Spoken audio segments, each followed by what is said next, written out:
Chris, welcome to the Legacy Lounge. Oh, thank you. Like it here. And thanks to everyone at Legacy for this very special opportunity to get a chance to learn about your creative process.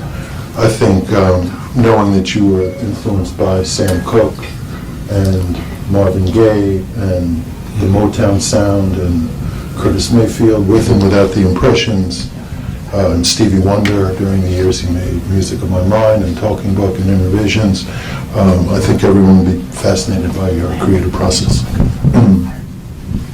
So I kind of like to get right to it and show everyone about how you wrote.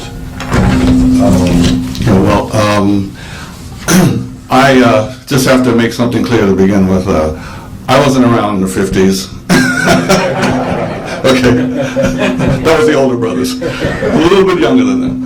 Okay, but anyway, yeah, I got started pretty early with music. I was very fortunate. My mother played piano, she read music, and she happened to know a professor from the Cincinnati Conservatory of Music. And she used to watch me when I was little. I was about 7 years old. I used to play music I heard off the radio. You know, and he just mentioned people I should listen to, Sam Cooke, and I should have been listening to Alvin and the Chipmunks, but I wasn't. You know, but that's the music I liked, and I used to play it by ear. And my mother said, you know, you have talent, you should learn how to read music. And I took her advice, and I was blessed to be able to study with Professor Gibbs, and he taught me about, you know, how songs were put together, how different composers would use different themes, they would use different harmonies. And so that got me on the road to songwriting from a very early age. I always wanted to do that. So that's a little bit of the background, and that of course that background led me to Juilliard, where you know, I studied for a year, and I finished my musical studies at C.W. Post out in Long Island. Professor Gibbs told you that houses are built from foundations.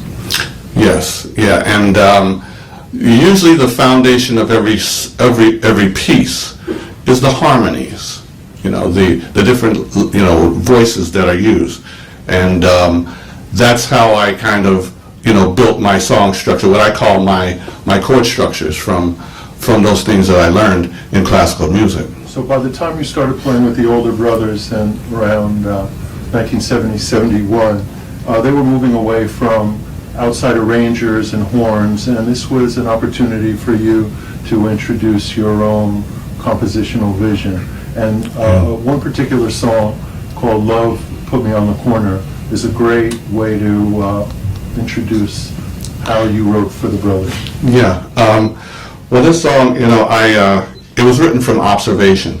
When I was at Juilliard, I would walk down Broadway to our offices on 51st Street, and sometimes I used to see people just loitering around. They didn't have any purpose. They didn't know what they were, you know, really what they were doing. And I used to wonder, well, why are they out here? Why are they standing around in the street?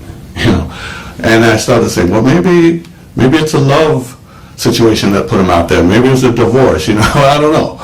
But that's what made me think of the song "Love Put Me on the Corner." And the intro to this song, you know, is really based in classical music. A lot of the harmonies have its roots in classical, and you know, a little bit of jazz too. But I'll just play a little bit of it.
has a little Debussy and, a lot of other elements in it. Chris, it's literally mind-blowing to think that this is how you presented the song to the older brothers. Yeah. I mean, this harkens back to like Tin Pan Alley when composers were presenting songs to popular artists. Well, this is how we used to do things before. I mean, during that time, when you had a song, you would present it in that way. You didn't necessarily go and put it on, a CD or whatever. You would just play it and, sing the lyrics to it. And basically, everybody recorded in the studio together, too, when we recorded the song. So the recording technique was a little different back then. No, so that people follow your own artistic evolution.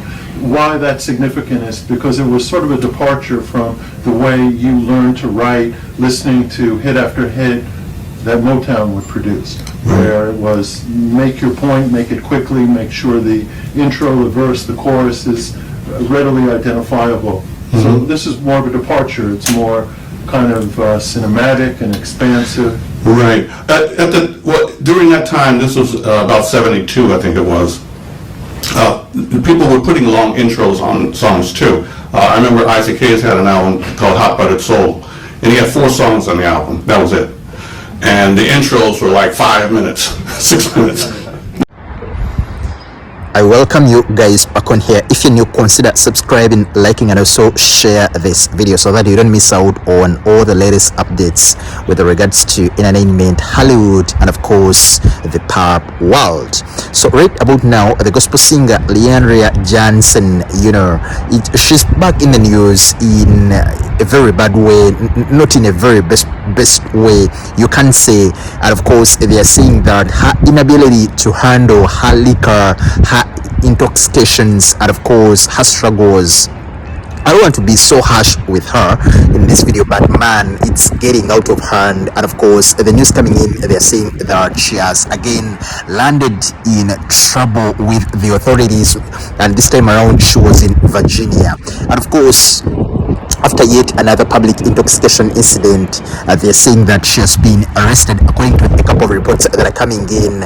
And they said this came just after one day when she performed at the United Communities Against Poverty, UCAP 60th anniversary event that happened at the MGM National Harbor in Maryland. According to online records, Jansen was booked into the Arlington County Jail on Friday, that is on February 21st at approximately around 12 p.m. and charged with public drunkenness. And of course, she managed to bond out later that night at around 9:18. While her devoted fans, of course, I'm part of them, continue to pray for her, the reality is that Johnson is racking up more mugshots, she's mugging up more mugshots than gospel hit songs these days. Of course, she's been doing music. Her quality in terms of performances, her quality in terms of the talent she has is really immense. But man, we all don't know what's really happening with Leandria Johnson, because man, she's into trouble. Man, it's really very disappointing. We don't know which kind of devil, which kind of demon is affecting her. But of course, we continue to pray for her.